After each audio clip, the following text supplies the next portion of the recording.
No, danes bom pa z veseljem rekla, spoštovane in spoštovani, zaradi tega, ker smo ženske skoraj enakovredno zastopane, tako da in spoštovani Anica Vidar in Esmeralda Vidmar, predstavnici stranke za,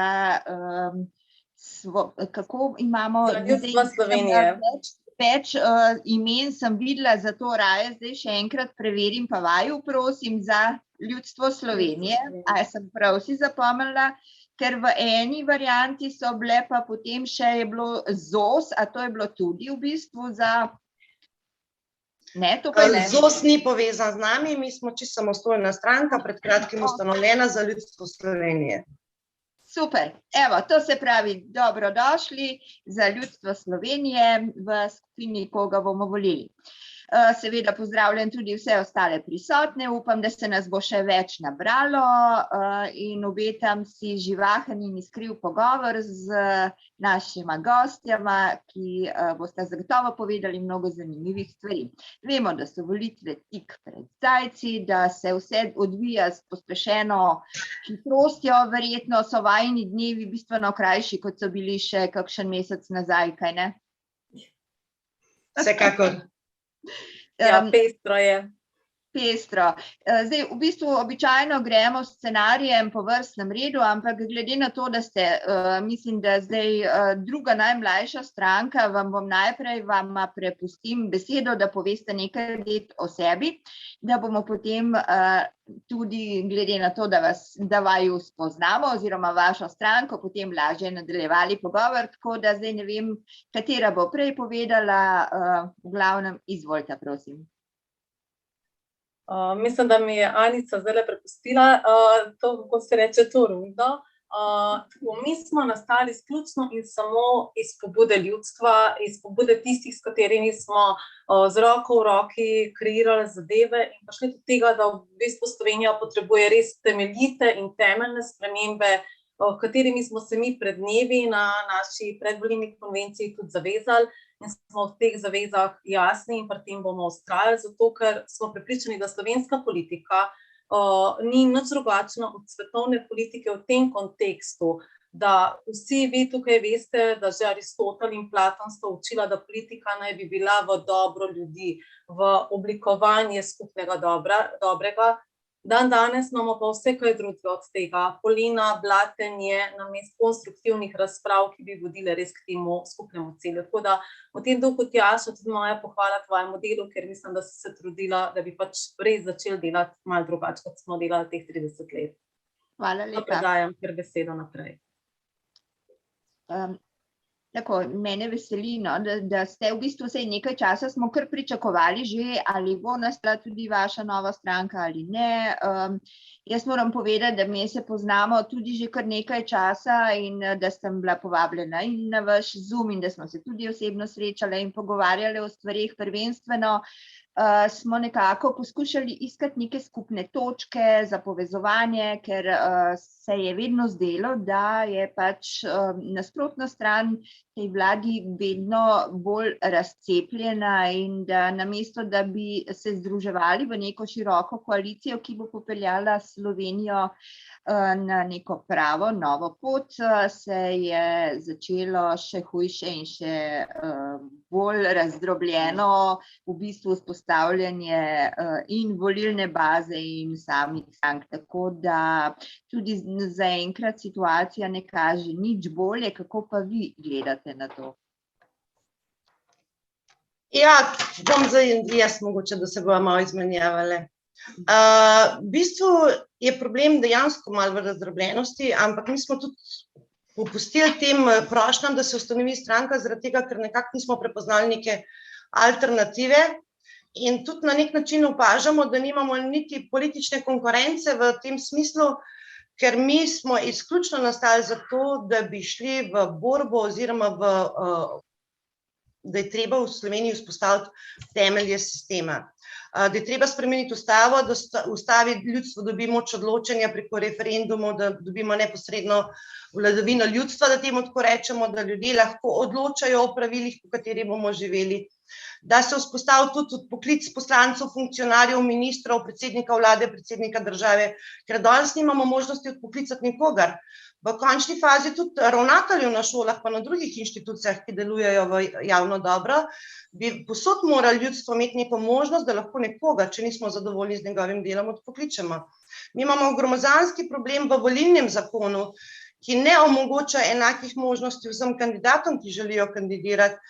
In nobena stranka v bistvu ni šla v te podrobnosti, v to zgodbo, da je treba dejansko vzpostaviti nove temelje, pravične temelje in da v končni fazi tudi osebne odgovornosti pri nas funkcionarjev nimajo niti poslanci, niti ministri na nek način. V sodnem sistemu imamo gromozanske probleme in mi smo se predvsem fokusirali na te temelje, da se spremenijo temelji.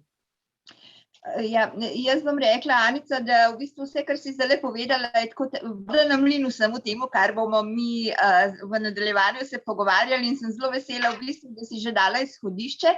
In zdaj v nadaljevanju pač zgleda tako, da jaz predam vendarle besedo tudi mojim kolegom iz Nacionalnega sveta in iz Sinteze, kjer je pač bil tudi pripravljen zakon o spremembi volilnega sistema oziroma zakon o volitvah v državni zbor, če v bistvu pa povem pravilno. In z mano danes tu je tudi gospod Emil Milan Pintar, poleg ostalih gospodov, ki je koordinator in vodja in tisti glavni v bistvu, ki nas je in pel in vodil skozi celo zadevo in mu z veseljem predajam besedo in sem prepričana, da bo zdaj se razumel res vnet pogovor o tem, kaj vse moramo spremeniti tudi na tem področju. Tako da gospod Emil Milan, izvolite. Hvala lepa za besedo. Jaz se opravičujem, poskušam, ker imam računalnik zaseden s tem laptopom, pa sem je že dvakrat vmes sesul, če ne bo šlo, bom zamenjal. Lep pozdrav vsem. Vi, ki se zdaj ukvarjate z vprašanjem volitev, verjetno zelo dobro zdaj poznate slovensko volilno zakonodajo, njene pasti, njene, bi rekel, nekorektne odločitve, če primerjate neko stranko, ki nastaja z nekimi utečenimi, rečemo temu, parlamentarnimi strankami.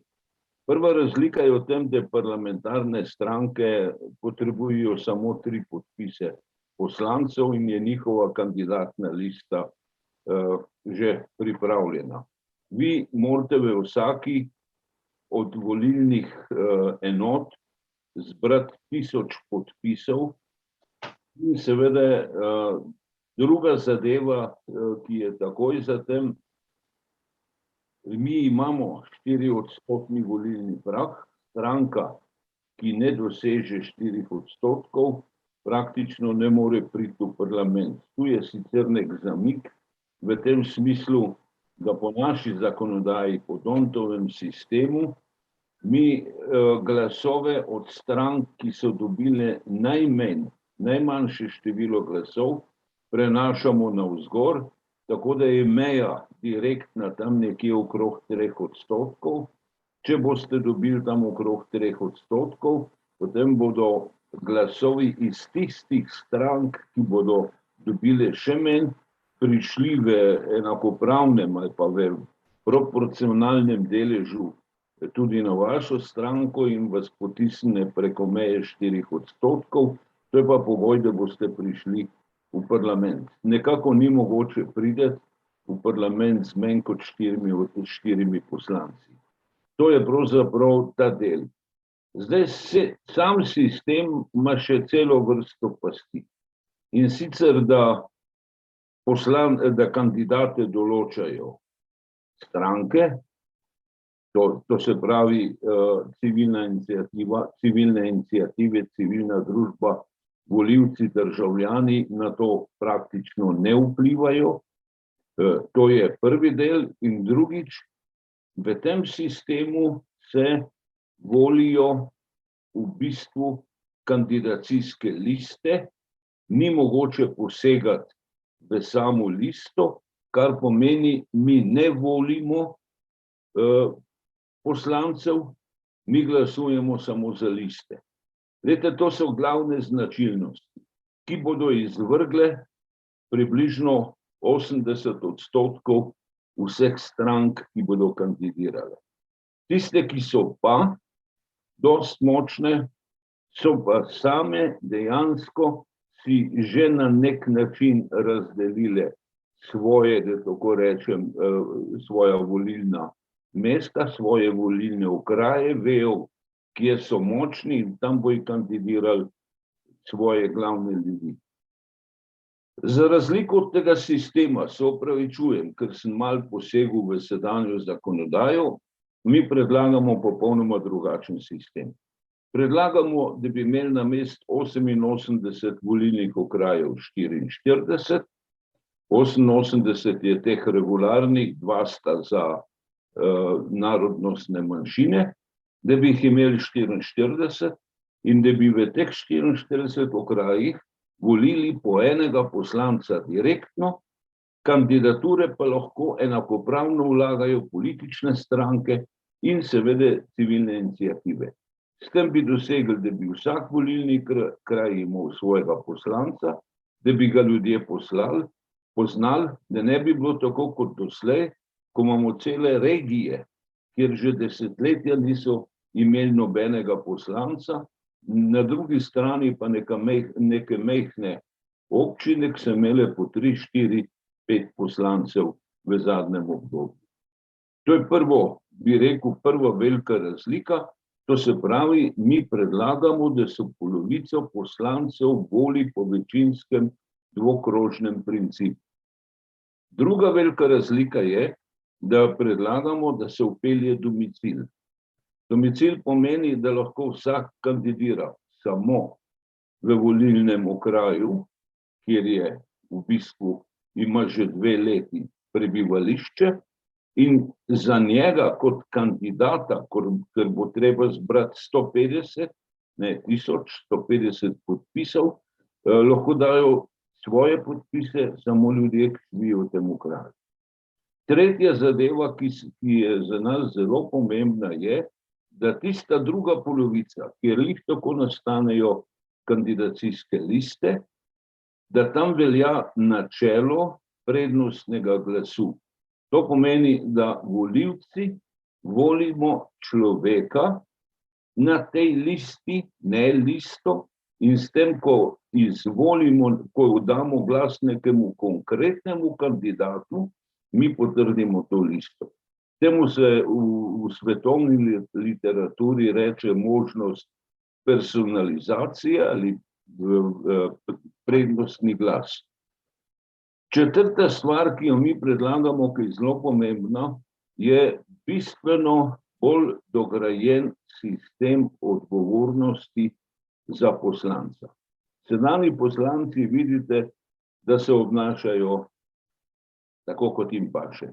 Med njimi je nekaj ljudi, ki so obtoženi, med njimi je nekaj ljudi, ki so obsojeni. Sam državni zbor nima moralne moči, da bi enemu svojemu poslancu rekel: oprosti, to, kar počneš, ni združljivo s funkcijo poslanca. Ne, že 3 leta ga gleda, ampak ker je prijatelj z nekaterimi drugimi iz najmočnejše stranke, mirno počne eno in drugo.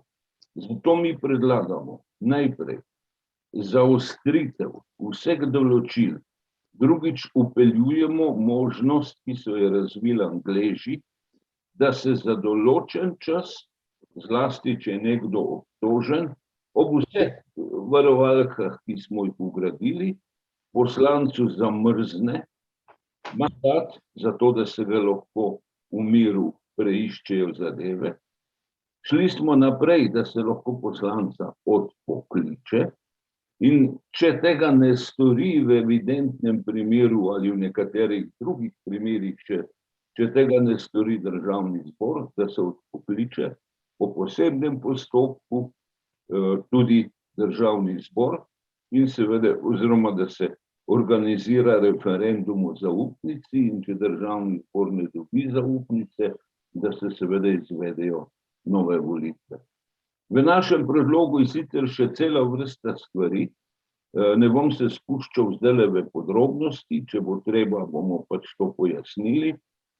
Predvsem mi živimo v prepričanju, da volilni sistem ni stvar dogovora političnih strank, zlasti, ker te neprestano se tu gredo razne svoje kupčije. Ampak mora biti to dogovor med državljani in političnimi strankami, dogovor o fair play, o tem, kako izpeljati volitve in kako naj se potem obnašajo poslanci. In zato seveda predvidevamo, da je mogoče prisiliti stranke, ki tega ne bojo želeli sprejeti, samo preko referenduma, o tem bo verjetno Tjaša še več povprašala. Mi načrtujemo, da bi, ker te spremembe seveda ni mogoče vpeljati za te volitve, to nam je že večkrat pol leta jasno, da bi šli potem v nadaljnje usklajevanje našega predloga, predvsem pa v zbiranje glasov za referendum takoj po volitvah. Mislimo, da približno prve 2 leti je čas, da se sprejme nov volilni sistem, 2 leti naslednjega mandata. Če nas bojo uspele pretentati politične stranke, kot so to doslej z drugimi naredile, potem seveda bojo vlekle, da sistem, ki je dvomljivo zakonit, dvomljivo ustaven, brez dvoma krivičen, eden najbolj nedemokratičnih sistemov v Evropi, bodo vlekle dalje, ker jim ustreza. Ker so si ga prilagodile, ker ga izkoriščajo, ker goljufajo dejansko z volitvami. Toliko za uvod, pa če bo treba, nas predvsem zanima, s tem končam.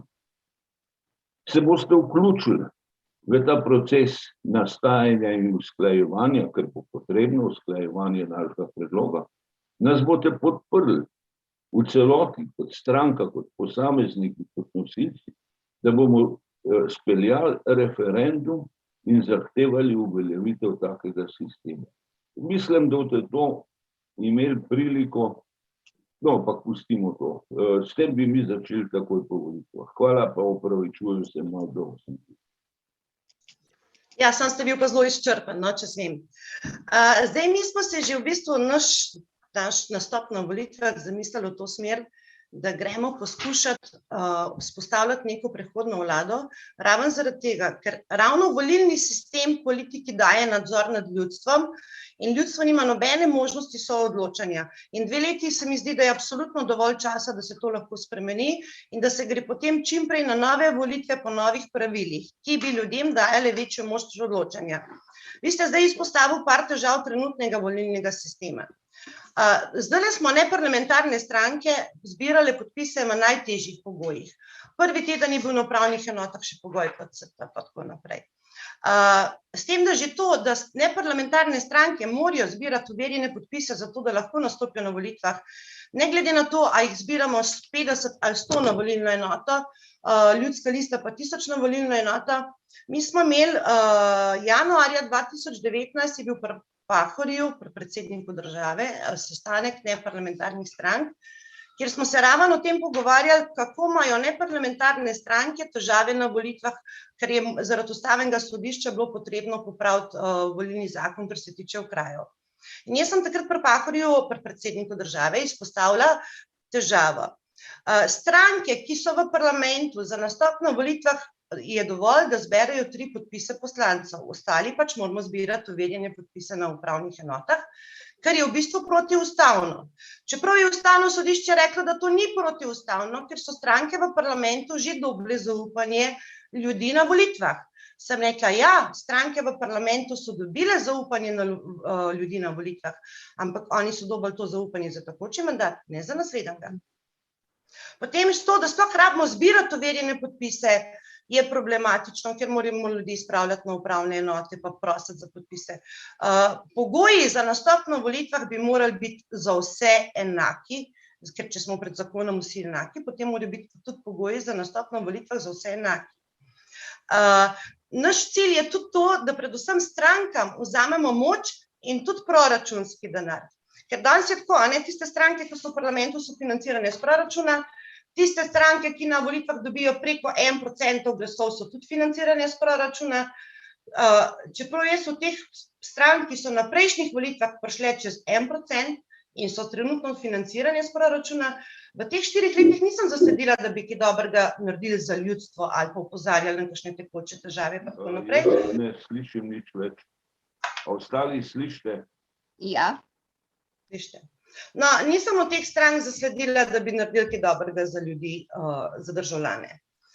Potem, jaz mislim, da volilni sistem bi mogel definitivno omogočati enakopravne, poštene, pravične pogoje na volitvah za vse.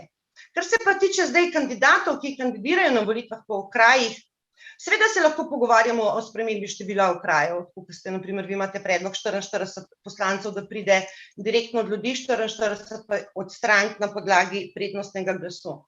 Zdaj, naše mnenje je, da v vsakem okraju bi moral imeti možnost kandidiranja kdorkoli, ne glede na to, ali je to posameznik, ali član politične stranke, ali kakšna civilna iniciativa, ali lista, karkoli. In če v okraju nekdo dobi največ glasov, bi mogel imeti možnost vstopa v parlament, da v parlamentu lahko zastopa lokalno prebivalstvo tistega okraja. To danes ni mogoče, ker je parlamentarni prag 4%. In mislim, da je to zelo pomembno, da se da enako možnost na volitvah posameznikom in članom katerekoli skupine, ker potem bomo lahko govorili o pravičnem in poštenem volilnem sistemu. Ker danes imamo največji problem, tudi če mi damo določenim listam pa strankam, da del poslancev lahko pride na podlagi prednostnega glasu. Glede na medijsko zakonodajo in glede na to, kako pri nas nepristransko poročajo mediji, bojo seveda s tem dobile prednost spet tisti ljudje iz tistih strank, ki imajo največ denarja in ki se največ pojavljajo v medijih, in potem to spet ni enake možnosti. Če mi uspemo zagotoviti medijsko zakonodajo, da bojo pa dejansko vsi kandidati imeli enake možnosti predstavitve in delovanja, potem bi bilo to sprejemljivo. V nasprotnem primeru pa mislim, da ni najbolj primerno, da lahko nekdo na podlagi prednostnega ali pa preferenčnega glasu prihaja v parlament. Ker bistvo v parlamentu je, da tam pridejo ljudje iz celotne Slovenije. In bistvo parlamenta je tudi to, parlament sprejema pravila, po katerih bomo mi živeli, zakone. In ta pravila bi morali sprejemati ljudje iz ljudstva. Nam zdaj ves čas govorijo, da v parlamentu za poslance so primerni tisti ljudje, ki so v veliko medijih, ki so prepoznavni, ki so visoko izobraženi, intelektualci in tako naprej. Ampak, če v parlamentu sprejemajo zakone samo visoko izobraženi ljudje, pa doktorji znanosti, in trenutno so parlament spremenili v nek teater, kjer se levi in desni pričkajo in kregajo med sabo, kaj kdo v redu, pa kako je bil prejšnji teden kdo oblečen, pa kakšne bedarije so se pogovarjali, nikoli se pa ne pogovarjajo o vsebini zakonov in pravil, kako bojo ta vplivala na življenje vseh državljanov, ker vsak zakon, ki se sprejme v parlamentu, vpliva na življenje vseh naš državljanov. In mi mislimo, da v parlamentu bi morali sedeti ljudje iz ljudstva različnih poklicev, ker bistvo poslanca je, poslanci ne vodijo države, poslanci niso ministri, poslanci niso upravljalci države, poslanci so ljudje, ki potrjujejo pravila, po katerih ljudstvo živi. In važno za poslanca je, da ta človek, ki sedi v parlamentu, prebere zakon in če ga ne razume, vpraša strokovnjake, ki so na razpolago, da mu zadeve razložijo in potem razmisli, ali je to dobro za ljudi, ali ni dobro za ljudi. In če se mu zdi, da ni dobro za ljudi, bi moral poslanec reči, jaz pa takega zakona ne bom podprl. Ker vlada je čisto nekaj drugega kot parlament, ker večina ljudi se mi v Sloveniji malo pomeša in ko gremo na parlamentarne volitve, seveda vsi razmišljajo o tem, kdo bo v končni fazi vlado vodil. In tudi se mi ne zdi pravilno, da iz poslancev ven potem dobivamo ministre. Čisto po domače povedano, tisti, ki je najbolj grebatorski na volitvah, pa ki ima največ, ki je najbolj zaslužen, da je stranka prišla na višje procente, potem postane minister. Ni pa nujno, da ta človek ima kakršnekoli strokovne kapacitete ali pa znanja. Za ministre bi morali tudi nastavljati čisto drugačen način, ali z direktnimi volitvami, ali z nekimi razpisi, ali bi mogli to. Se pravi, ministrstva bi morali voditi strokovni, kompetentni ljudje, ki imajo znanje z konkretnega področja, ne pa da tam pridejo neki politiki. Potem imamo predsednika vlade, ki običajno postane nekdo iz te stranke, ki na volitvah dobila največ glasov. Ker tudi se mi zdi, glede na to, da imamo možnost dobiti za predsednika vlada Šarca, šolane igralce in tako naprej, nima pa nobenih vodstvenih sposobnosti, niti ne pozna gospodarstva, drugih področij. Meni se taki ljudje ne zdijo primerni za predsednika vlade in tudi določanje oziroma izvolitev predsednika vlade bi morala potekati verjetno na drugačen način, ker pač predsednik vlade je menedžer kot ker država je v bistvu na nek način firma, ki nam zagotavlja normalne možnosti življenja. In parlament in država kot inštitucija bi morala biti servis državljanom, da lažje živimo, da lažje ustvarjamo in da družba normalno funkcionira.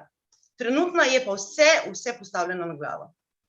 Bom prepustila besedo še Moji Smaraldi. Ja, jaz bi se mogoče navezala na tisti del, kaj je gospod Pintar govoril o odgovornosti poslanca. Mogoče ste opazili, da jaz sem na poslance že naslovila vprašanje glede tega, kako oni gledajo na osebno odgovornost in vse, kar k temu pritiče. In je zanimivo, da so prepričani, da vse to že zdaj imajo in da tukaj ni potrebne nobene spremembe. Zdaj, nekateri od vas veste, da sem jaz delala v Državnem zboru kar 5 let, dala skozi različne mandate in različne ljudi. Vsem je skupno, da se njihov prestop čez tista velika vrata zgodi tudi v njihovi glavi. Spremeni se njihov nastop do sočloveka in spremeni se njihova osebnost. In meni je to najbolj sporno, kar je lahko. Kaj si drugačen, zato če hodiš sedeti v tisto dvorano? Kaj je pri tebi kot človeku, kot Mihu, Dori, Tjaši drugače po prestopu čez parlamentarni prag? Popolnoma nič. Ampak tukaj pride do tega, kar mi danes vidimo. Da pozabijo na to, da bi morali delati in odgovarjati ljudstvu. In zato imamo, kar imamo. Vemo, kako se zakonodaja spremeva, mislim, da čisto vsi tukaj, ko sedimo, da oni imajo zelo malo vpliva na to, kaj se bo sprejemalo. Zato je ta vaš predlog glede spremembe strankokracijskih zadev ključen, ker je pripeljal predaleč. In v tem kontekstu mislim, da tudi naša stranka nima kančka pomisleka. Še več, mi smo še celo rekli, in to bomo tudi zdaj, ko je prilika, ko vas je veliko tukajle, povedali še enkrat. Mi, če prestopimo v parlamentarni prag, v koaliciji sodelujemo samo, če bomo lahko dejanjali točno tiste spremembe, ko so ključne za to, da bomo lahko te zadeve rešili. Če ne bomo poslanske mandate vrnili. Zakaj bomo to naredili? Zato, ker želimo, da vsi ljudje, da ljudstvo Slovenije sliši, da smo ljudje s hrbtenico, ki ne želimo na njihovem denarju, na njihovih žuljih sedeti v udobnih usnjenih sedežih v Državnem zboru in delati praktično nič. Ker to se nažalost dogaja in mislim, da to ni nobena skrivnost več. Toliko zaenkrat z moje strani. Ja, jaz imam tukaj nekaj vprašanj. Še enkrat se moram pa opravičiti, sem presedlal nazaj na stari računalnik.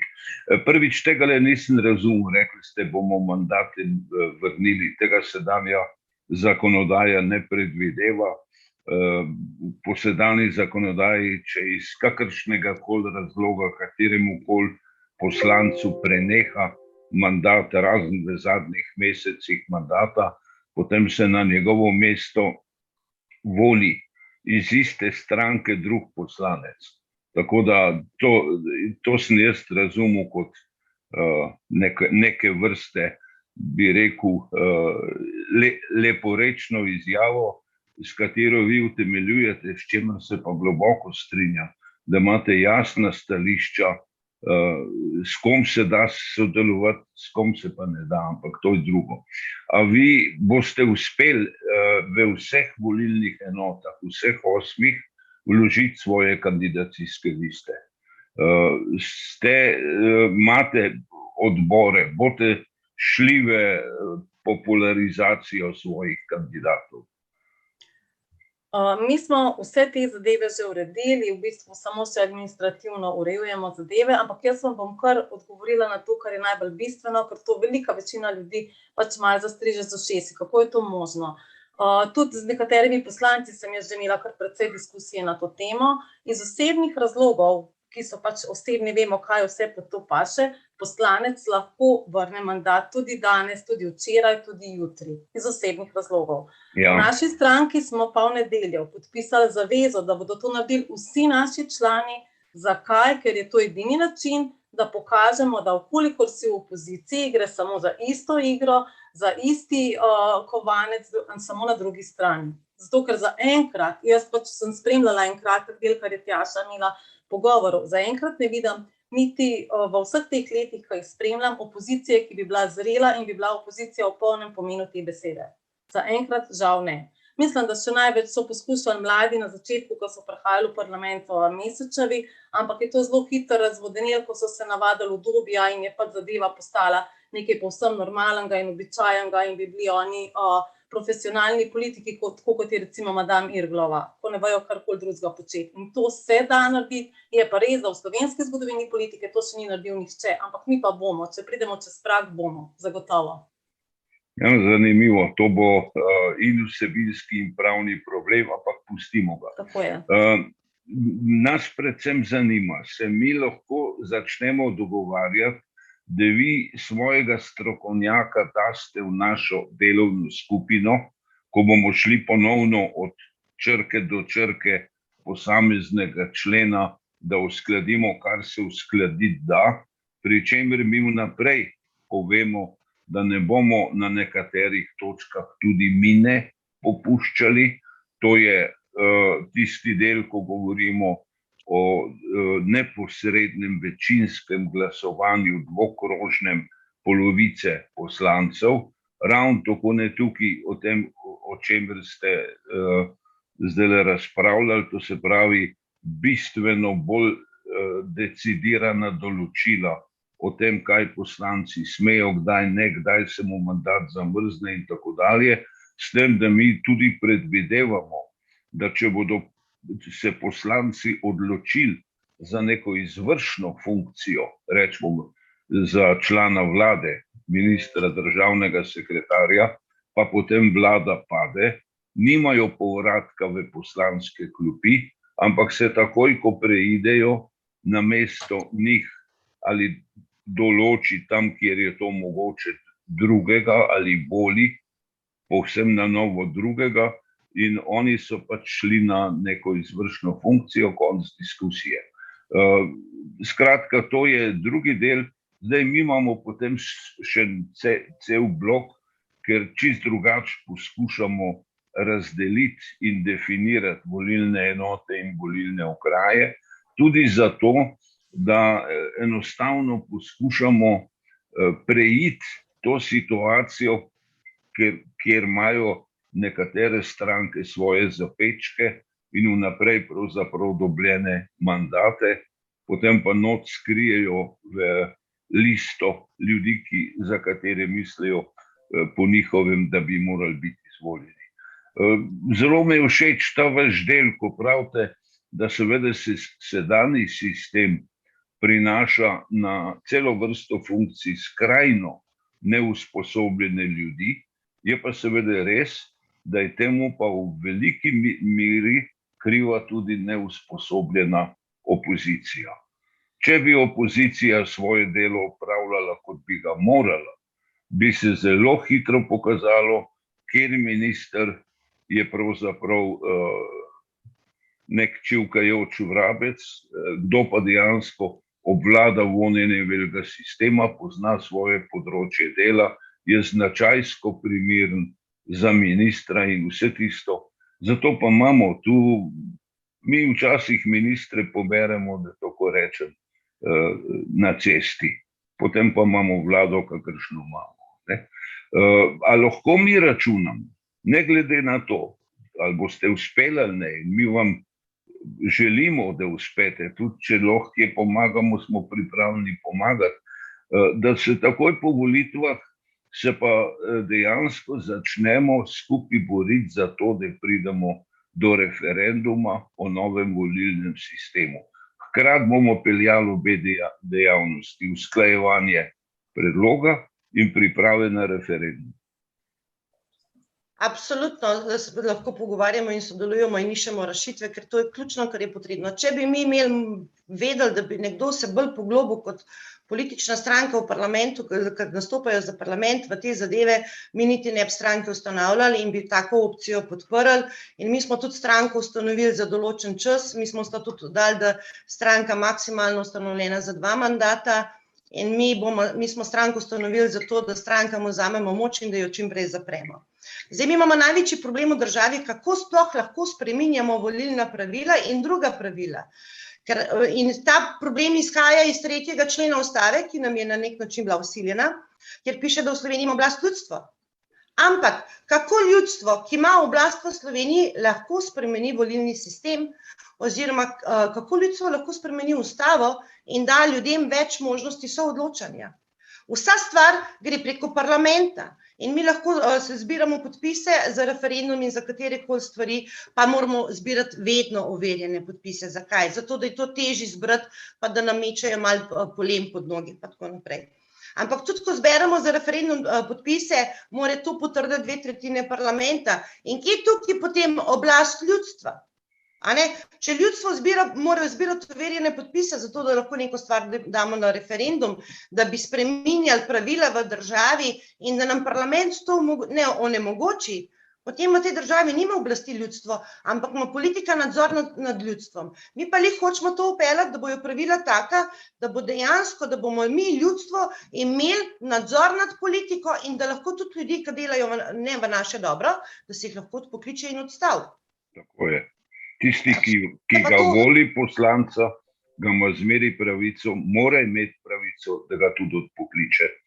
Ta deformacija, veste, je nastala v bistvu v začetku samostojnosti. Takrat so prišli neki ljudje, ki so trdili, demokracija je zagotovljena z večstrankarskim sistemom. Dajmo zdaj oblast strankam, one se pa zdaj obnašajo, kot da so one ljudstvo. Če se predsednik vlade obnaša, kot da je on država, po znanem francoskem izreku, se poslanci obnašajo, kot da so oni ljudstvo, nad zakonodajo. Dejansko pa niti teh zakonov de facto ne sprejemajo poslanci, sprejemajo jih tistih 5 ljudi v političnih strankah koalicije in zanj je celo gospodu Janši ušlo, ko je prišel na televizijo in izjavil, ravno danes je vlada sprejela 7 zakonov. Pozabil je, da vlada lahko sprejme samo predloge, da pa zakone sprejme parlament. Dejansko mu je pa to ušlo zato, ker je to dejansko tako pri nas, da je res. Poslanci morajo glasovati tako, kot so jim naročili ali šefi poslanskih skupin ali strankarski šefi in tako hudega nasilja nad poslanci, tako hude partijske discipline Slovenija nikoli poznala. To je v bistvu neka posebna oblika partijske diktature. Jaz sem šel gledat zadnje sestave takratnih skupščin slovenskih pred letom 1992. Takrat se je redno dogajalo, da je lahko 15%, 20% ljudi glasovalo drugače, kot je bil uraden predlog tako imenovane partijske skupine. Imeli so svojo glavo, je pa res, da je bilo neprimerljivo. Takrat so imeli delegati izobrazbo, bili so javni ljudje, imeli so odgovornost, bili so strokovnjaki z gospodarstva, cela vrsta. Medtem ko danes imamo, kar imamo. In danes je očitno zelo lahko zlomiti te poslance in glasujejo tako. In zato se nam dogaja, niti en amandma, če pride iz opozicije, ni sprejet in vsi amandmaji, če pridejo z vladne strani, so avtomatično potrjeni, potem pa dobimo zakon, ki je neusklajen, ki je nedomišljen. Približno tretjina vseh zakonov, ki jih sprejemamo, so popravljanje slabih zakonov sprejetih pred pol leta ali enim letom. To je realno in če bomo mi tako nadaljevali, mi smo že izgubili razvojni ritem. Mi živimo od zadolževanja, nam se slabo piše. Tako da tu smo na isti platformi, jaz mislim, da smo lahko ujeli in skupaj nadaljevali. Tjaša, hvala in ti vračam besedo, da se vrnemo tudi k tvojemu vprašanju. Imam samo še eno pico. a ne? Problem je največ v tem, ker je kartelno dogovarjanje strank, tako kot šefi rečejo, in parlament in vlada strankarsko sploh ne sme biti tako direktno povezani. A ne, in ko ste ravno Janša omenil, zdaj so imeli oni 33. obletnico, a ne? In mi smo zadnjič nekaj, ko smo nekaj iskali, kdaj mu SDS v Sloveniji ustanovitveni kongres, pa tega sploh nismo najdeli podatka, a ne? Tako da tlele je že malo dilem. In ko ljudje v Sloveniji nekaj predlagajo, da bi se zakonsko uredili, enostavno nimamo možnosti, ker parlament oziroma poslanci se zavračajo, ker nekako trenutno gre pa vse preko evropskih direktiv. In Slovenija mi sploh nimamo vpliva na ta pravila, ki se sprejemajo v Sloveniji, kako bomo živeli. A ne? A lahko jaz samo še malo, se mi zdi zelo nujno. Gospod Pintar je lepo rekel, da poslanci pač glasujejo, kot glasujejo in da se jih da zelo hitro zlomiti. Jaz imam tukaj veliko težavo, čisto verjetno z teološkega aspekta. Če bi ti ljudje imeli vest, če bi ti ljudje imeli pogum in srčnost, bi lahko to stvar ustavili. Ampak niti eden od njih do zdaj ni naredil nič za to, da bi bilo to drugače. A veste, ko mu rečeš, imaš možnost odpoklica iz osebnega razloga, zame je več kot dovolj velik razlog, osebni razlog, moralna spornost sprejemanja načina zakonodaje. Če tega ne boš dvignil tukaj rumenega kartona in rekel, jaz se tega ne grem več, jaz vem, kaj pomeni obstrukcija, vse je zelo dobro, ker so mi učitelj, vse smo obstruirali. Vem, kaj to pomeni in mislim, da je to nekaj najbolj enostavnega, kar lahko narediš vsak trenutek, ko hočeš da pokazati, da ti nekaj ne paše in se z nečim ne strinjaš, ampak še nikoli pa ni bilo dovolj, ker se posledično s tem ne zgodi nič. Mi pa govorimo o tem, kar bi oni lahko naredili. In še vedno trdim, da bi lahko, če ne bi bilo mar samo za plačo, udoben stolček pa hotelsko politiko. In tukaj se mi zatikamo. Imajo moč, ki je nikoli do zdaj niso izkoristili. Tjaša, hvala. Ja, jaz sem zelo vesela, da smo se ujeli na tem področju in nekako se mi je dozdevalo, no, da to utegne biti tako da lahko pod prvo točko zdaj povzamem, to se pravi, sedemo za mizo na usklajevanja, načelno podpirate v bistvu izhodišče in jaz mislim, da to je zdaj ena velika kljukica, taka zelena, močna. Zelo močna. Zelena, močna, tako. Naslednja stvar je seveda, mislim, da tu smo si tudi zelo na istem bregu, namreč referendumska zakonodaja, Anica in Esmeralda sta že omenili to našo kozmetično zakonodajo, ki pravzaprav ljudstvu nič ne daje moči, kvečemu je omejena do te mere, da je že prav farsa, da v bistvu lahko samo sem pa kakšen zakon, ki ne sodi pod tisto referendumsko nedopustnost, morda zavrnemo, ne? Če se zbere dovolj podpisov, če ne vem, toliko in toliko pogojnikov je vedno in še to res za morda zdaj, ne vem, recimo 10% vsega skupaj, pa še to, mislim, da sem kar velik odstotek naštela. Tako da pripravlja se predlog, zdaj je nekje v začetni obliki za spremembo referendumske zakonodaje, ki bi prvenstveno vračal ljudem možnost odločanja. Nekako se nam posvetovalni referendum niti ne zdi več neka silna prioriteta oziroma smiselnost. Tega je pravzaprav ničelna zaradi tega, ker če parlament odloča oziroma državni zbor odloča, se je tako ali tako vnaprej odloči, ne glede na to, kaj ljudstvo pove v ozadju. Torej, moramo dati tudi, če mu rečemo posvetovalnemu referendumu neko moč odločanja, če se doseže nek določen kvorum, ne vem, 60%, 70%, vse ne igra vloge, zdaj pač to je igra številk, seveda mora iti čez polovico volilnega telesa, ne, mora postati ta izid referenduma ob seveda tem predpostavki, da je dovolj ljudi se udeležilo ga, obvezujoč za državni zbor. Mislim, da je to edina poštena možnost in opcija, ki jo lahko v bistvu politika in ljudje sprejmejo soglasno, ker pač mi moramo odločati o stvareh in to je dejstvo. Ne moremo odločati seveda o manjšinah, ker tu pridemo na tanek led, vse ostalo pa jaz mislim, da je naša pravica soodločanja in naša pravica tudi konec koncev storiti napako, ker jo imamo še vedno možnost popraviti. Pa še nekaj, časovna omejitost referenduma, ki je zdaj tudi ena od teh neumnosti, no, če jim lahko tako rečemo, bi tudi morala v bistvu nekako preiti od enega do drugega referenduma, ne samo za eno leto in tako dalje in tako dalje. Jaz mislim, da zdaj lahko govorim v nedogled, naš predlog pač izhaja iz tega, seveda se bo tudi tu usklajevalo, dograjevalo, nadgrajevalo, zdaj pač, tako kot sem rekla, v prvotni fazi. Me pa zanima vaše stališče v bistvu do tega vprašanja, oziroma če bi bili pripravljeni kot stranka to seveda podpreti.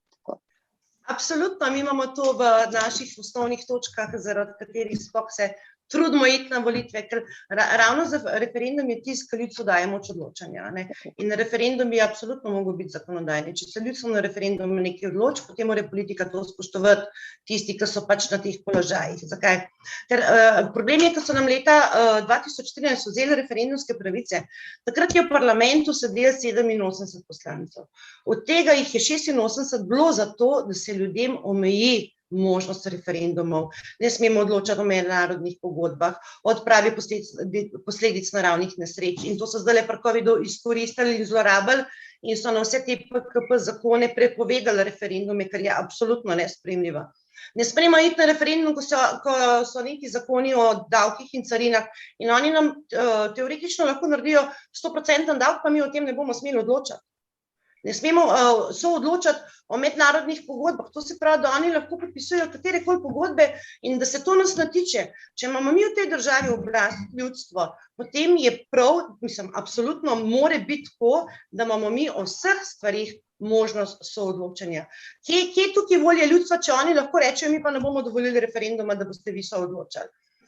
In to so zdaj zelo pokazali, kako ignorirajo voljo ljudstva ravno pri trgovinah.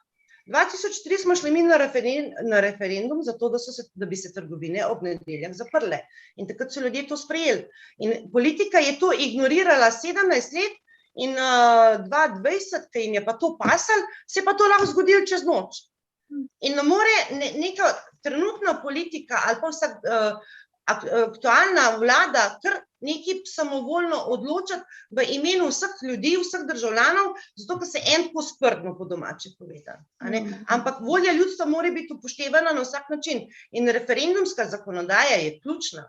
Tukaj je moč soodločanja ljudstvu in ljudje bi morali imeti, mi bi morali imeti za vse zakone, za vsa pravila, ki se sprejmejo za nas, kako bomo mi živeli, možnost potrditve na referendumu. Mi bi lahko imeli, ne vem, 2-krat na let datum, spomlad pa jesen, se da več predlogov istočasno na referendum in ljudje to potrdijo ali pa zavrnejo. Seveda, moramo pa v sklopu tega delati tudi na medijski zakonodaji. Zato, ker danes mediji poročajo zelo omejeno ali pa pristransko. Mi, če imamo javni RTV, ki ga moramo vsi plačevati, že zato, ker imamo tudi elektriko, vsa gospodinjstva imajo elektriko in moramo plačati RTV potem dolžan ljudem dati prave informacije. In v vsakem zakonu bi morale biti oddaje in razprave, kjer se lahko razpravlja tudi na javnem mediju in da tudi ljudje lahko povejo svoje mnenje, da lahko nekam vprašajo, da lahko nekam pokličejo. Danes tega enostavno ni. V parlamentu se pogovarjajo z zaprtimi vrati, oni se nekaj zmenijo zato, ker to paše neki mednarodni firmi ali pa korporaciji ali pa ne vem komu in oni to sprejmejo in ljudstvo je enostavno ignorirano. Kaj imamo mi problem? Gospa Anica, tole ste zelo lepo ilustrirali. Lahko bi dodali še večjo, bi rekel, grožnjo. Lahko se mi jutri zbudimo in ugotovimo, da je vlada napovedala vojno Rusijo in napotila nekam 2000 slovenskih fantov. Saj v bistvu je in naši vojaki so šli že na ukrajinsko mejo, in to se zdaj lahko en posameznik odloči, ne glede na, da ga zanima volja ljudstva. A se lahko jaz majčko navežem na tole? Mi smo v začetku marca naredili razpravo o tem, kar ima v planu Svetovna zdravstvena organizacija. Vi verjetno to malček poznate. In zdaj iz tega vidika, da mi nimamo res nobene možnosti soodločanja, je jasno, da bo v Sloveniji en človek, verjeten minister za zdravje ali pač predsednik vlade, ta dokument, to mednarodno pogodbo, ki bo za Slovenijo in za naše državljane in državljanke zavezujoča podpisal. Kar se pa dogaja zdaj, pisali smo vsem. Odgovorila je za enkrat vlada, to se pravi Ministrstvo za zdravje, copy-paste pa šel odgovor tudi iz kabineta. Poslanci, predstavniki odbora za zdravje, predsednik državnega zbora, nihče ni odgovoril. V praksi to pomeni izključno in samo popolna ignoranca ljudstva. Ne, čakajo na navodilo. Še slabše. Mislim, tukaj de facto smo oni, njim je vse eno, kakšno je stališče ljudi, kaj ljudje naredijo, kaj pokažejo, ignorirajo, ker pač lahko. Ker več od tega, da pošiljaš in je še legitimno in da vlagaš peticije in se ne zgodi nič, ne moremo, ljudstvo ne more popolnoma nič.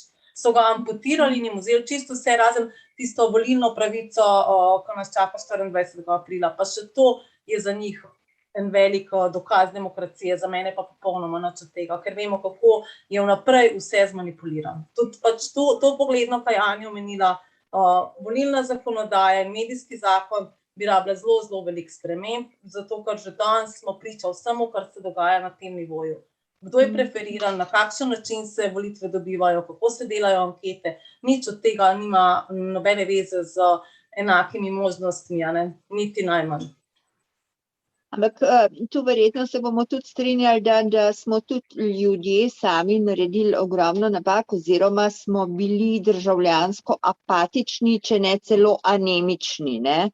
In mislim, da smo dopustili vse te stvari, tako gladko je teklo, vse, kar so si pač politiki zamislili, vse so tudi uveljavili, brez nekega odziva strani ljudi in nekako, če logično razmišljam, se mi zdi, da se jim je zdelo tudi njim to, da je preprosto prav, ker se ni zgodilo nič, ne.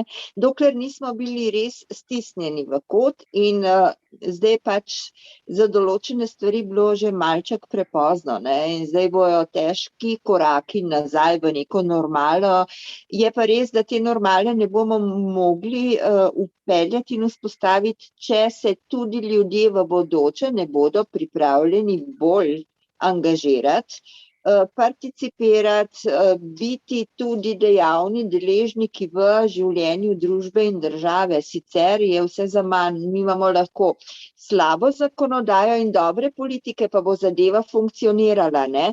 Lahko imamo pa dobro zakonodajo, pa slabe politike, pa ne bo nič funkcioniralo. To se pravi, je vedno tisti človeški faktor še vedno tisti, ki na koncu koncev odloča, ne. Tako da, jaz mislim, kje vidite v bistvu možnost, da mi pri ljudeh dosežemo ta napredek, miselni, aktivacijski, nasplošno napredek? Ja, vse tule stvari v bistvu izvirajo že iz leta 91 do osamosvojitve, a ne. Takrat smo se Slovenci veselili, jupi, imamo svojo državo, smo samostojni in slepo smo zaupali, da bojo ti ljudje, ko so bili tam, da vse to delajo tako, kot je treba, da delajo dobro ljudi in da bojo za ljudi poskrbeli, a ne. In takrat, ko smo 23. decembra 91 dobili ustavo, smo bili vsi veseli, da imamo ustavo. Noben pa takrat ni v bistvu pomislil, da so nam kar eni ljudje, bom uporabila besedo kar eni ljudje, ker mi nismo teh ljudi določili, da nam oni postavijo pravila, oni so nam postavili pravila.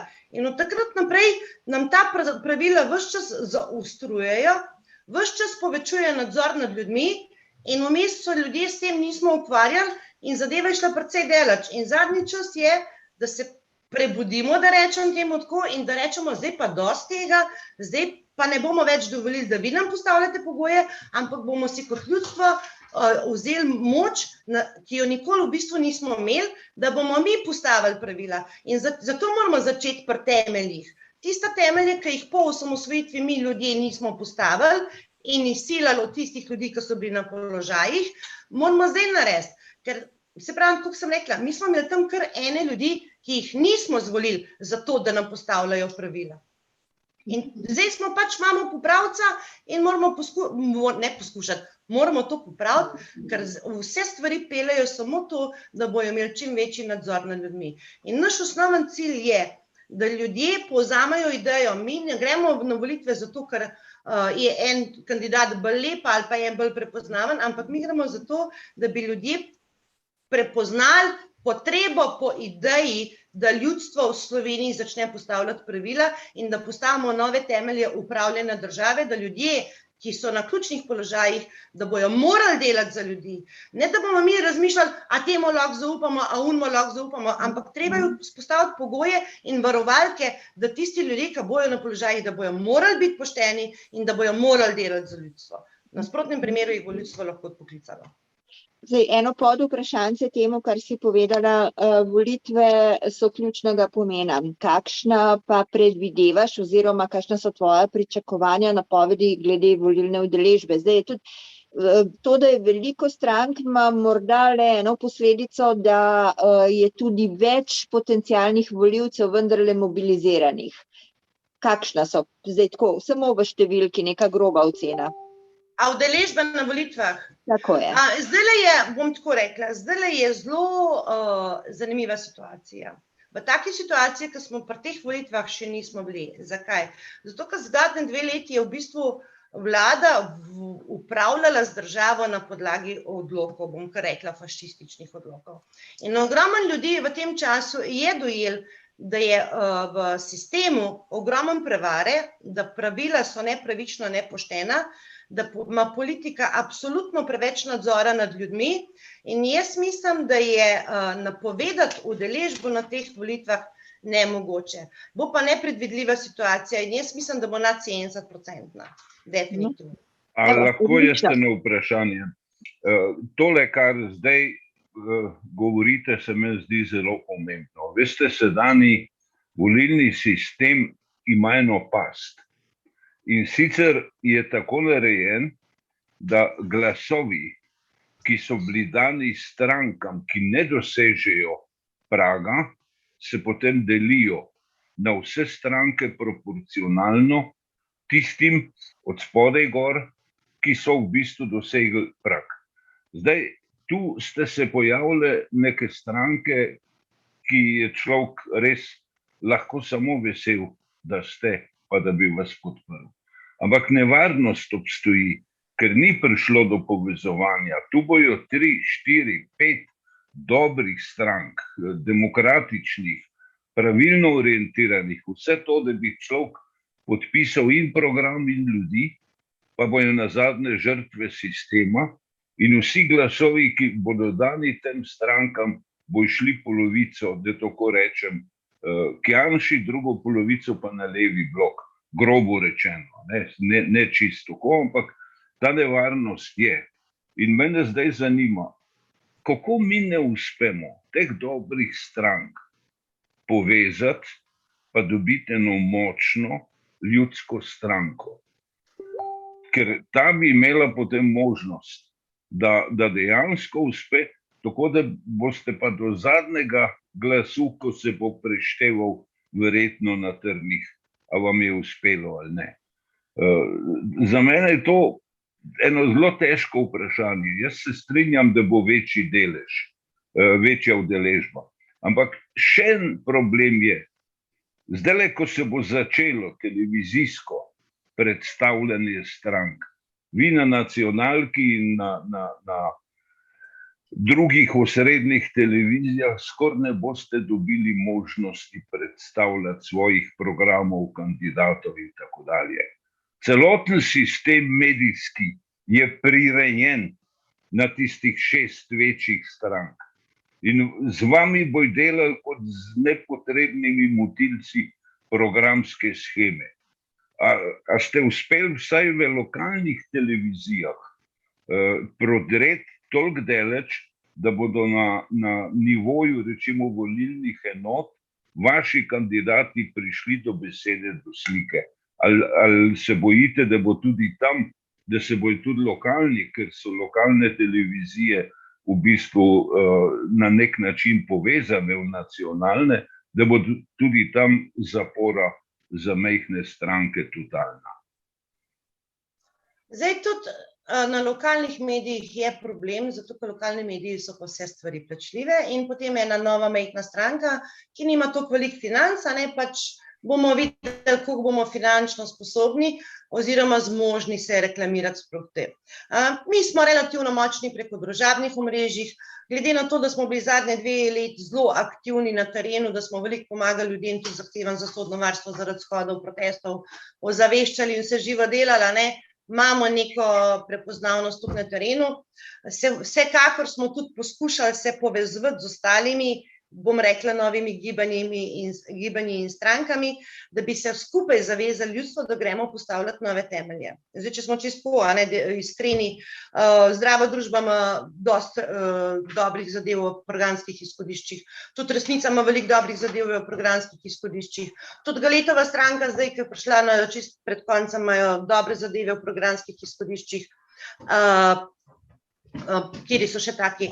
In mi v bistvu vse te programe podpiramo, ampak mi smo se tudi odločili, glede na to, da nismo uspeli nekako se povezati v skupni zavezi ljudstvo, da gremo postavljati temelje, ker vse te programske predloge, ki imajo druge stranke, je nemogoče izvesti v tem sistemu pod takimi pogoji. Zato je treba najprej vzpostaviti nove temelje, da bomo lahko potem skupaj vse take programe dobro izpeljali. Zdaj ta volilne pravila pa nismo postavljali mi, ampak so jih postavljali drugi in trenutno nimamo druge variante, da probamo preko teh pravil. Kakšni bo rezultat, bomo videli potem, kako bojo ljudje prepoznali, da zato mi ne bomo šli v neke bajne programe, v neke pravice, ampak gremo izključno na izhodišče sprememba temelja. Lahko še večkrat dodam, ja.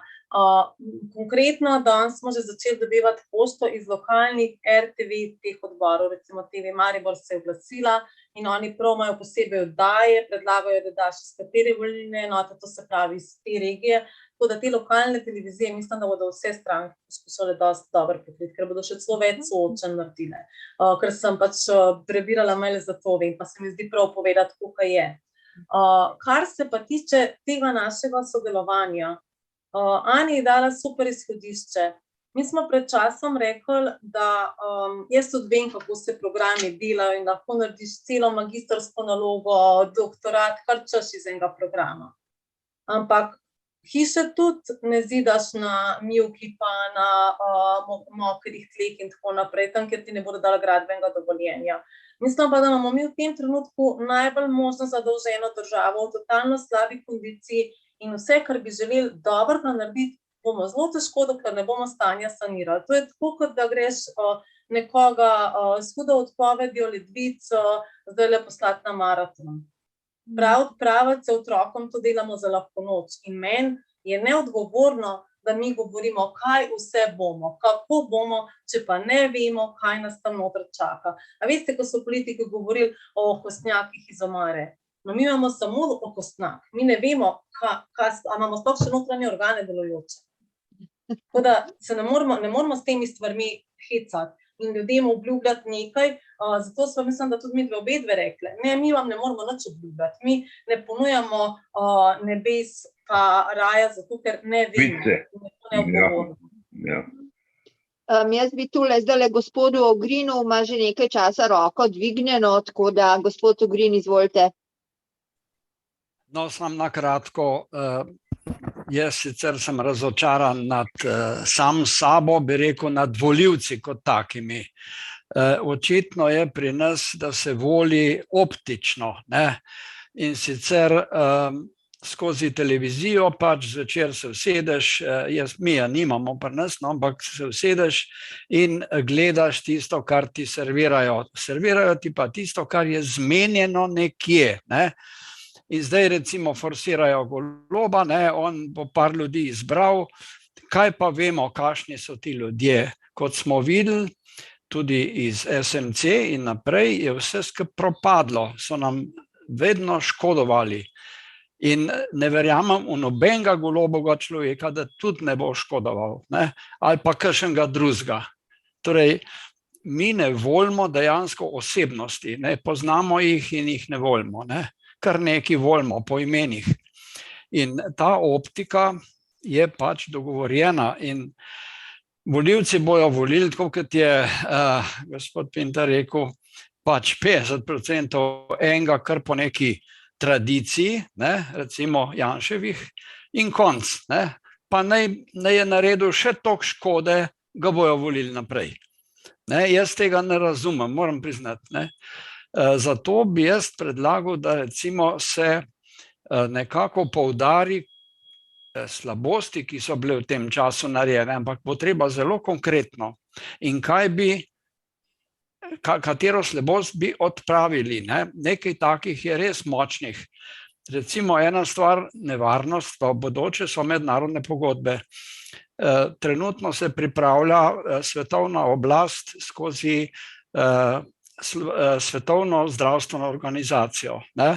Tukaj so naš zdravstveni minister najbrž noter, kaj zdaj pletejo, ne vem, ampak predvideva se, da bo država morala ubogati to svetovno oblast skozi zdravje in strah za zdravje. To so nam zdaj naredili neko vrsto vajo, svetovno vajo, ne, s to korono, in ne bodo tega iz rok spustili. In bomo jesen dobili novo stvar. Ne. Torej, treba bi bilo poudariti škodo, ki je bila narejena v tem času in jo tudi utemeljiti, ko je ta vlada vladala na tem področju. Ne. To je samo eno področje. Hočem reči, če ne bo konkretnih vaših utemeljenih očitkov in kaj bi vi drugače, potem splošno ne bo nič. Ljudje ne berejo programov. Ne. Samo par točk je treba izpostaviti in s tistimi točkami poskusiti priti v javnost. Ne. To se pravi tudi na RTV Slovenijo. Tako da ste takrat zraven, kadar se nekaj zgodi, ali pa vi sami naredite dogodek, ki pride avtomatično na televizijo, ker je nekaj posebenega, kaj tazga. Lejte, recimo, tle smo dobili plakat SD stranke, naj bo 22, torej letnica 2022, nov začetek. Ja, hudiča, kaj ste pa do zdaj delali? Treba je te reference nazaj vse skenslati, torej 90 nesposobnih ljudi ne smemo voliti. Jaz sem 5 vprašanj poslal poslancem, ali so pripravljeni postaviti poslansko vprašanje glede na korono pandemijo. Ne. Niti eden ni odgovoril, kaj da bi šele postavil poslansko vprašanje. Torej, ali so neizobraženi, ali nerazgledani, rečemo drugačno, ali nočijo. Ne. Pol mi reče tista Sukičeva, slučajno sem jo srečal, ja, mi poslušamo EMO, torej Evropsko medicinsko organizacijo. Poslušamo EMO. Čak malo, ljudje smo kritični, ampak gor na vrh dobimo pa meduze, no, mislim, brezhrbtenična ljudi. Nočijo neke samostojne Slovenije, enostavno. Hočejo podreditev nekim zunanjim mednarodnim organom. In to takim, ki so poljubni, ki niso nam nadrejeni. Ne. Mislim, ne vem, kako lahko take ljudi volimo, ampak ne bom naprej razpredal. No, tako da. Lahko jaz kar gospodu Ogrinu odgovorim samo kratka. Prej, ko sem omenila, da je ministrstvo odgovorilo, pa vlada, kaj so odgovorili? Povzeli so na kratko to, kar najdete na strani Sveta Evropske unije, ki je podprl pač začetek pogajanj glede te pogodbe. To se pravi, odgovorili niso nič novega, niti niso odgovorili, kdo pri nas bo iz strokovne skupine soudeležen pri pripravi pogodbe. Mi smo spraševali, Patina, bo kakšen zdravnik, kdo bo od stroke, to se pravi zdravniki, pravniki, ekonomisti. Na nobeno stvar niso odgovorili. Samo pač ti copy-paste prevod, ki ga lahko vsak v 2 minutah vzame, so poslali vsem. In z tega naslova ima gospod Ogrin prav, ne odgovorijo nikoli na nič. Strah je pa utemeljen, zato ker vse delajo za to, da nas bodo še bolj nadzorovali in še bolj imeli v primežu nadzora. In vsak, ki v to ni pripravljen vstopati, bo temu primerno kaznovan.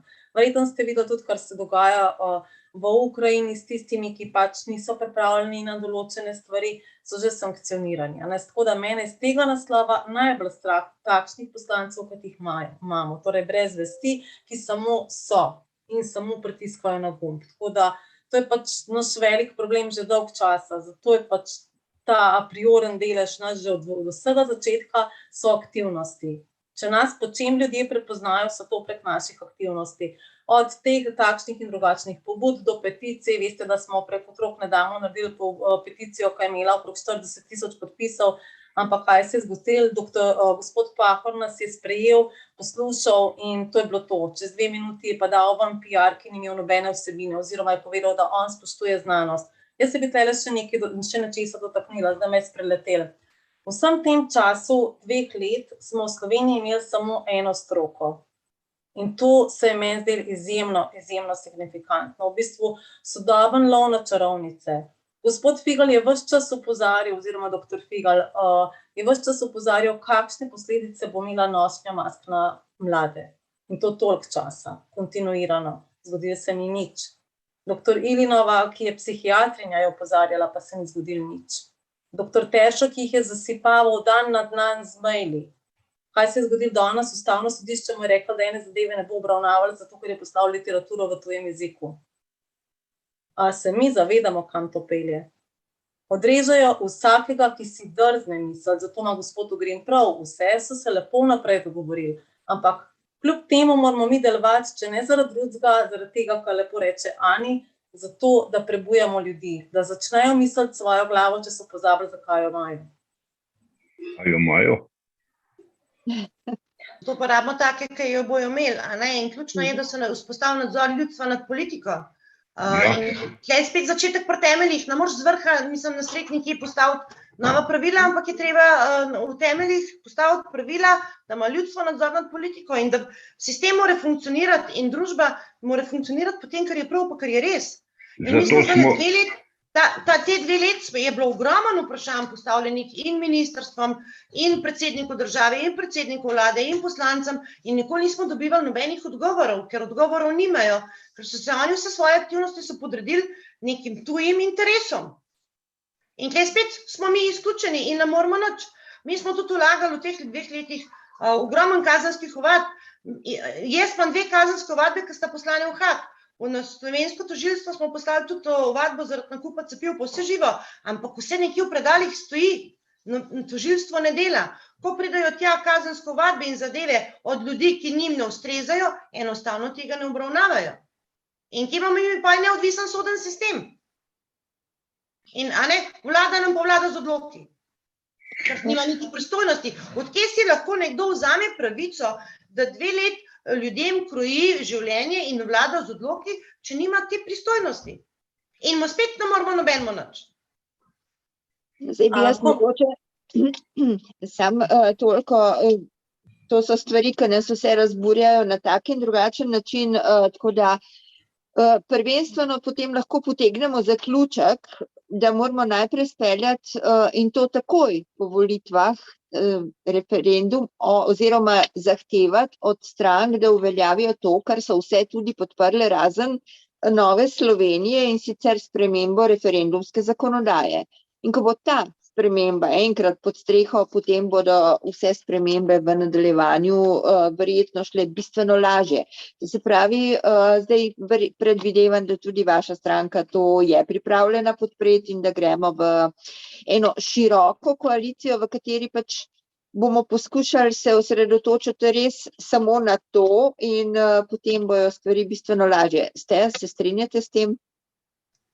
Mi se strinjamo s tem, da gremo v aktivnosti. Bomo se potrudili maksimalno, da te aktivnosti speljemo, čeprav imamo na koncu eno rdečo kljubico, ampak se bomo potrudili maksimalno. Ne, se jaz absolutno strinjam in mi je tudi jasno, samo se bojim nečesa. Bojim se, da v bistvu vse stranke do zdaj res razen Nove Slovenije so se strinjale s spremembo referendumske zakonodaje. V načelu vsi so se izjasnili tudi, je vse posneto, da so pripravljeni to podpreti. To se pravi, če gremo v uveljavljanje le tega, kar bo en tak velik zalogaj.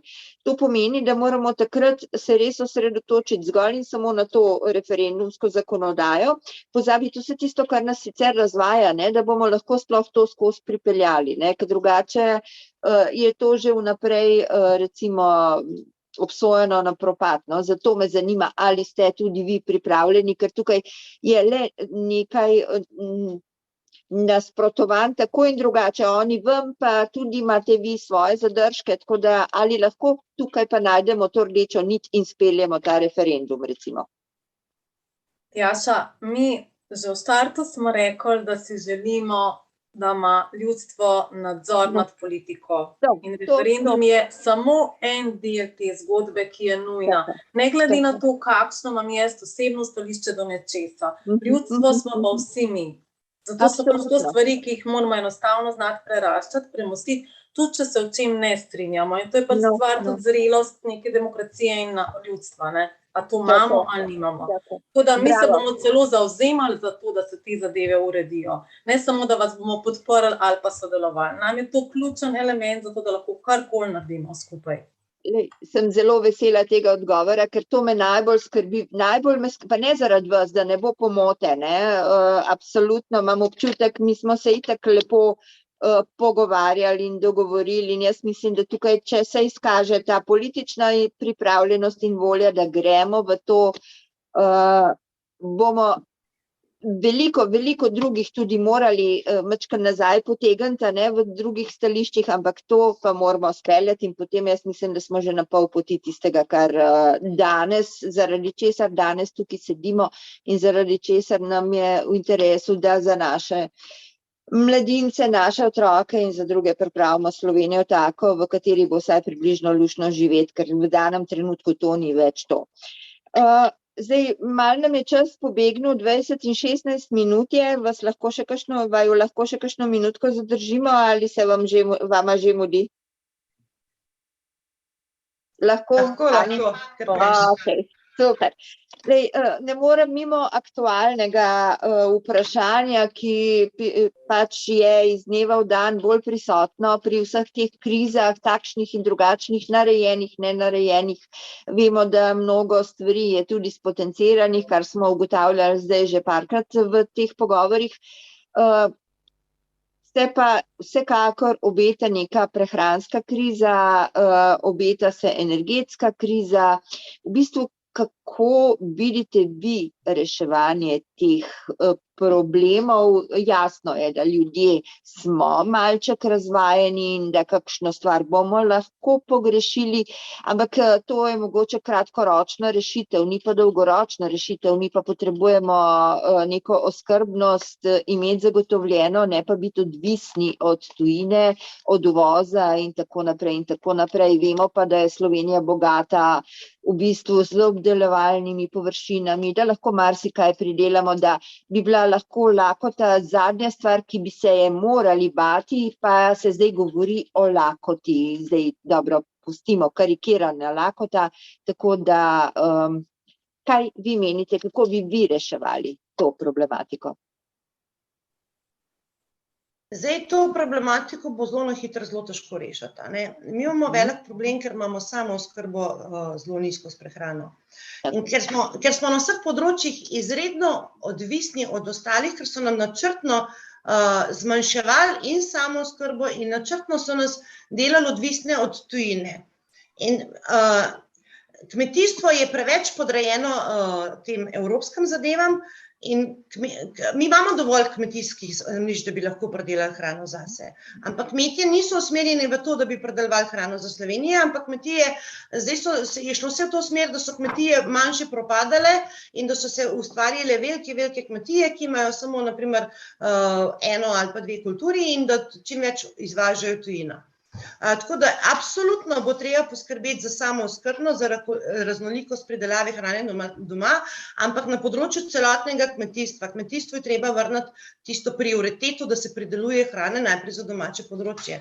Ker ogromno ljudi se zanaša na to, bomo imeli samooskrbne vrtičke, pa bo to. Vrtički so absolutno samooskrba domača, je pomembna, ampak mi moramo tukaj tudi na kmetijstvu na široko narediti to, da bomo poskrbeli za prehrano, da bomo neodvisni od tujine. Ker danes, če nam tujina zapre meje ali pa če pride do kakšne take zadeve, bomo mi v 2 tednih lačni in to je velik problem. In to, da imamo pa zdaj težavo, zakaj? Zato, ker se Janša vmešava v ukrajinsko-rusko problematiko, to je pa spet nedopustno. jasno, mi se nimamo kaj vmešavati v situacijo med dvema državama in tudi Evropska unija se nima pravice na ta način, kot se vmešavati v to situacijo. Če želimo nekje pomagati do tega, da pride do miru, potem imamo tukaj diplomacijo, da ne naredili svoje na tem področju. Da pa nek Grims ali pa nekdo reče, da bojo nekam poslali orožje, zato da bojo s tem vzpostavili mir, je pa to problematično. In ne more se vsak vmešavati v interne zadeve kjerkoli in skozi to bojo zdaj umetno povzročili in gospodarsko in prehrambeno krizo. In na to smo opozarjali že dalj časa. Ampak za samooskrbo v kmetijstvu bo pa treba spodbujati, da bo se povečala, ker to je pa ključno. Karkoli bo na svetu narobe, ker mi smo ena majhna država na celem svetu, ampak karkoli bo narobe, osnova, ki jo rabimo za preživetje, je, da imamo hrano. Iz tega lahko gradimo vse ostalo. Izvoli, Esmeralda. Ja, jaz živim na območju, kar je kar nekaj večjih kmetij. In ravno včeraj sem se pogovarjala z enim gospodom, ki se ukvarja z ekološkim kmetovanjem in mi je lepo razložil, da v zadnjih 2 letih jim tako zmanjšujejo, recimo v začetku, ko poskuša nabaviti vse za setev. Kako se zmanjšujejo te stvari, kako težko pride do sestavin, bom rekla po domače povedano. In on trdi, da to ni naključje, da je to vse narejeno zato, da bo njegov pridelek manjši in da se tudi težko shranjuje, da bi si sam oskrbel semena, da ima tudi tukaj velik problem. In da zakaj se to dogaja, zdaj zadnjih 5 let toliko bolj intenzivno kot prej.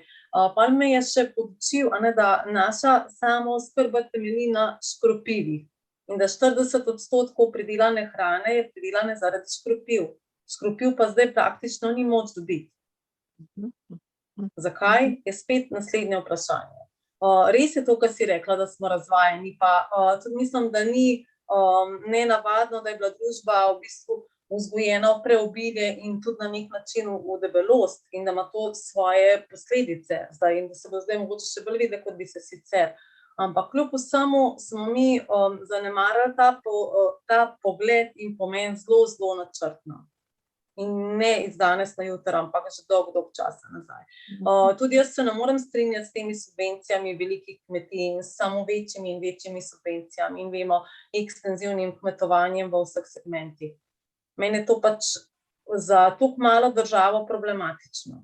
Jaz, že prej, ko sem zgubila skozi mi po glavi hod to, da mi v bistvu smo zdaj v fazi globalistične križarske vojne.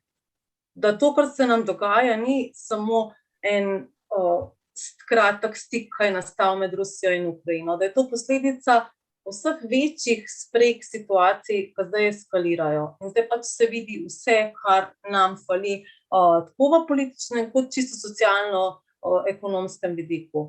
Tjaša sem videla, si sprejela eno ukrajinsko družino in meni je to tisto, ki pokaže, da pa kljub vsemu ohranjamo med sabo človečnost.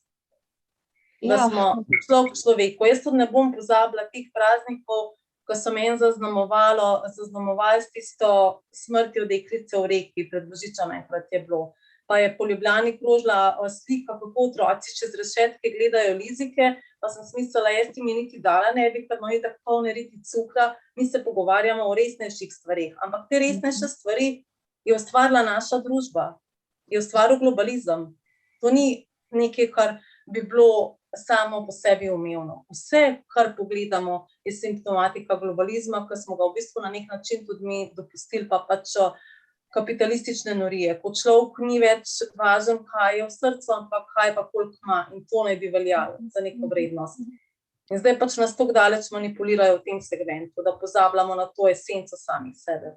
In tega me najbolj strah, da bomo to izgubili, zato tako z veseljem preberem, ko zapišeš, da lepo poskrbiš za njih pa me flogane. Jaz bi rad tole vprašanje o samooskrbi, ne samo s hrano, tudi o samooskrbi z zdravstvom, samooskrbi z izobraževanjem, vrnil na tiste vaše stvari, ki ste jih uvodoma rekli in ki se meni zdijo najpomembnejše. Mi potrebujemo strokovnjake. Mi moramo v stranke, sploh pa kasneje v vlado in ministrstva, pripeljati strokovnjake. Te stranke so povzročile totalno nezaupanje državljanov v politične stranke in v politiko. Zato ne morejo dobiti strokovnjakov, zdaj ne morejo dobiti kandidatov. Zdaj so se odločili, da bojo kandidirali ponovno vse sedanje poslance, čeprav vemo, da je ta sklic državnega zbora najslabši, odkar ima Slovenija samostojnost. In zato jaz vam polagam na dušo. Tisto, kar je treba narediti, ni treba, da imate vi zdaj decidirana stališča, kaj bi morali s to samooskrbo. Ampak temeljno vprašanje je, ste sposobni pritegniti strokovnjake, ki imajo na ta vprašanja strokovne odgovore. Ne enega, ne vnaprej določene doktrine, ampak ljudi, ki bojo spet sami potegnili druge strokovnjake, tako da mi pridemo dejansko do njih strokovnih razprav, do strokovno utemeljene strategije. In tu, gledajte, jaz vidim veliko priložnost v takih strankah, kot ste vi. Če kdo lahko potegne strokovnjake spet v igro, ste vi. In to rabimo. Ne bo jih potegnile sedanje stranke. Sedanje stranke vlečejo karieriste noter. Pa kakšno igralko, pa kakšnega športnika in to je vse, da malo okranclajo svojo kandidatno listo. Mi potrebujemo ljudi, ki so naredili svoj strokovni temelj, pa vsem, ki je v gospodarstvu, na inštitutih, na fakultetah, kjerkoli. Te ljudi rabimo in te poskuste pritegniti. No. Mi menjamo, ali pa imamo predlog volilnega sistema ravno zato, da bi tem ljudem dali možnost, da vsaj na ravni volilnih okrajev kandidirajo in zmagajo in pridejo v parlament. Ker če bojo hoteli preko stranke rabijo poslušneže, menj če vejo, bolj so ubogljivi, če pa še lepo izgledajo, je pa dodatni plus. Izvolite, Esmeralda. Ja. Gospod Pintar se vrnil na začetek. Zakaj ljudje nočejo več stopati v politiko? Zato, ker politika velja za skorumpirano, kradljivo, pokvarjeno, vse, kar je slabega. In v bistvu je bil to namen, ker manj kot nas zanima, bolj kot smo, kot si rekla Tjaša, anemični in apatični, bolj lahko delajo, kar hočejo delati, bolj lahko upravljajo z nami, bolj lahko uspešno kradajo, bolj uspešno nam lažejo in nas manipulirajo. In njihov cilj je s tem dosežen, ko ljudje ne želijo, ko je to nekaj slabega. Zato je zdaj toliko težje vse to narediti. Ampak mi se mislim, da zaenkrat lahko pohvalimo, da ljudje pač želijo sodelovati z nami, zato ker rečejo, ker ves čas vztrajno neumorno govorimo ene in iste stvari. In če me boste vprašali kaj o energetiki, no recimo jaz o tem pojma nimam, ne? Ampak to tudi upam povedati in ja, bomo poiskali pomoč, bomo poiskali človeka, ki o tem veliko ve, mogoče največ v državi. In nam bo povedal, kako stvari postaviti in bo postavil tim, ki bo to naredil. Ne, nazadnje tudi vsi veste, da imamo v državnem zboru cel paket odborov za zdravstvo, teh odborov, ne odborov za zdravstvo, posameznih odborov. In v teh odborih so tudi strokovne službe, tudi poslanske skupine imajo strokovne službe. Saj noben človek na tem svetu ni vseveden, tudi od poslancev se ne pričakuje, da so vsevedni. Se pa pričakuje, da so zainteresirani, da so človečni, da so korektni, da so človeka te stvari. Pa seveda, da jih zadeva zanima, da bo pripravljen odpreti pa prebrati stvari, ki jih mora prebrati. Za začetek že samo ustavo, no, bo že kar veliko. Ja. Gospod Tone, izvolite. Tomaž, pardon, joj, se opravičujem.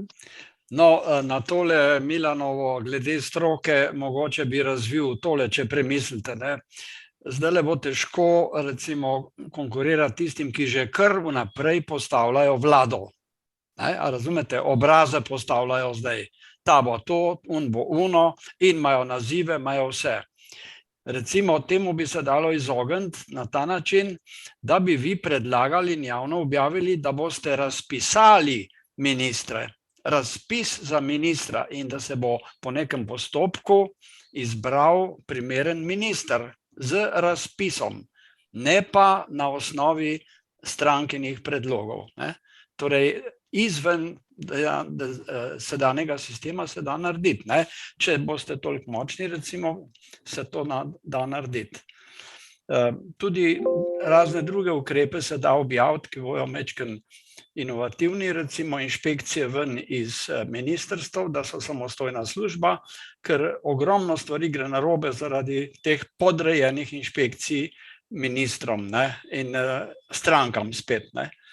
Se pravi, potem en strokovni razvojni svet se da ustanoviti, ne, ki ima recimo funkcijo obvladi ali pa celo močnejši, ne, z strokovnjaki.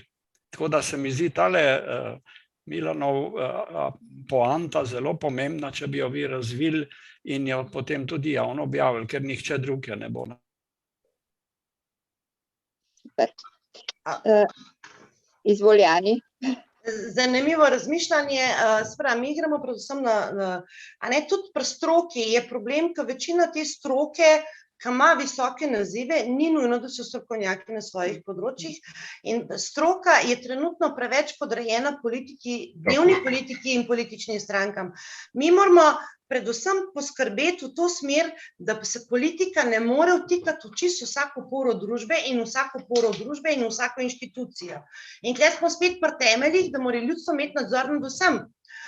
In tukaj, ko je gospod rekel, da bi razpis dali za ministre, zakaj ne bi bila, na primer, vlada čisto na drug način postavljena oziroma določena, lahko bi najeli strokovnjake, da nam peljejo vlado, da se jim tole pa tole pričakuje, da so v državi naredili, tokle pa tokle boste za to dobili plačan, ne vem, če boste dobro delali, nekaj boste dobili kuj, nekaj boste dobili kasneje, da vidimo, če bo to držalo. Saj so različne variante, a ne, se vedeti moramo tudi to. Zdaj ne more ena stranka, ki pride v parlament, določiti, po kakšnih pravilih se bo vse to dogajalo. Take ključne spremembe v državi morajo nastati na podlagi širše javne razprave, na katero lahko vplivajo in strokovnjaki in javnost. Ker stvari v državi se ne tičejo samo ljudi z visokimi nazivimi stroke, ampak se tičejo vseh državljanov. In pri takih stvarih bi morali tudi vsi imeti možnost sodelovanja, da postavimo neka pravila, kako se bojo te stvari delale. In jaz ne vidim potrebe, da bi morali biti poslanci visoko strokovni ljudje, absolutno nasprotno. Jaz lahko rečem tako, mi imamo med našimi kandidati kar nekaj šolnikov, ker šolstvo je ključna stvar v državi. Kakšne ljudi pridejo iz šol, iz šolstva ven, ker na podlagi tega, koliko se ljudi uči razmišljati in vse te stvari, potem iz tega nastanejo neki strokovnjaki. Če pa človeka učiš preveč ozkosmerno razmišljati, potem težko postane strokovnjak, ker največji problem imamo to, da danes večina stroke je dokaj ozkogledna in ne grejo ven iz svoje škatlice razmišljati. In pri nam se v Sloveniji se ljudstvo konča, ali pa javnost, kje se javnost konča? V Sloveniji se javnost konča na občinskih svetih. Do tam se še nekako gre neko odločanje nižje dol, pa občani niti nimajo nekih možnosti soodločanja. Ampak največ situacij pa težav v državi imamo ven iz šolskega sistema, ker če čisto domače pogledamo, nam otroke spreminjajo v neke robote, ki ne razmišljajo svojo glavo. Ja. To je absolutno potrebno, ampak poslanci pa še enkrat v parlamentu, poslanci ne upravljajo z državo, oni ne vodijo ministrstvo, poslanci morajo biti ljudje iz ljudstva, da širok spekter različnih dejavnosti teh ljudi, poklicev, da bojo razmišljali o tem, kako nek zakon vpliva na vse ljudi. Je pa dejstvo, da vsak zakon vpliva na vse ljudi. Tudi če se sprejema zakon o učiteljih, to vpliva na vse ljudi, ker imajo vsi večina ljudi otrok. To je široka tema. Tak, absolutno se strinjam. Meni se zdi, da kar odpiramo teme in teme na temo, tako da izvoli Esmeralda besedo. Jaz bi se sam še malo navezala na šolski sistem. Jaz pač se ukvarjam z inštrukcijami in je to eno področje, s katerim se praktično vsakodnevno srečujem. In čutim prav eno veliko bolečino, kaj je glavna bolezen našega šolskega sistema. Otroci morajo biti ubogljivi in pridni, zato ker takšne lažje hendlamo.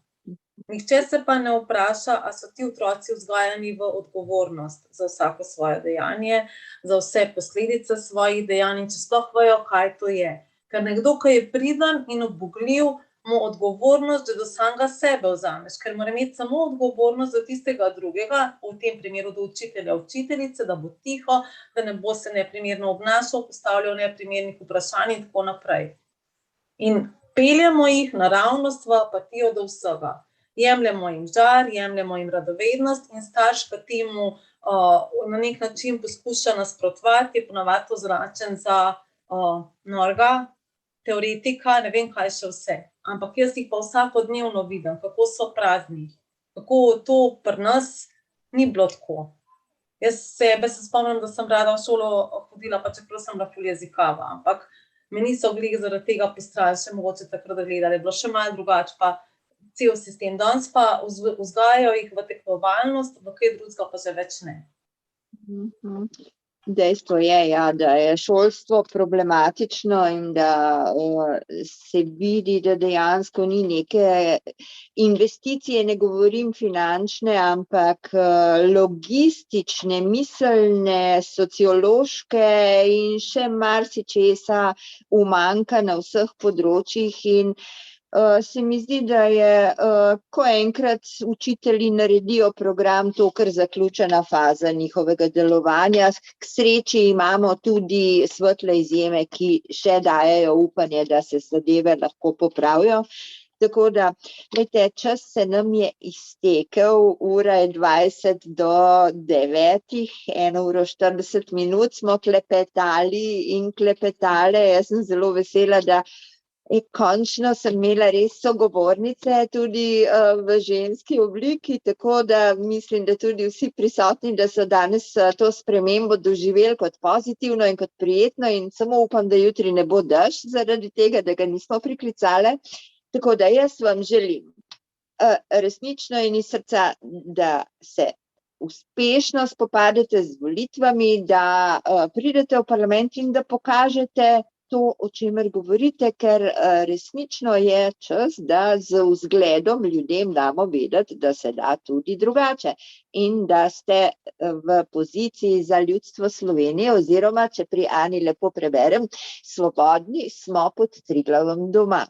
Tako da veliko sreče, hvala za vse odgovore, hvala za veliko tudi misli, ki smo jih odprli. Jaz sem prepričana, da bo marsikdo še tuhtal o tem in seveda sem prepričana tudi, da se še marsikdaj srečamo, tako in drugače se nam poti prekrižajo v bodočnosti zagotovo, tako da veliko sreče, vse dobro želim, pa upam, da se izide tako, kot ste si zamislili in dobite moj aplavz vsekakor. Hvala lepa za pogovor. Hvala za ta pogovor.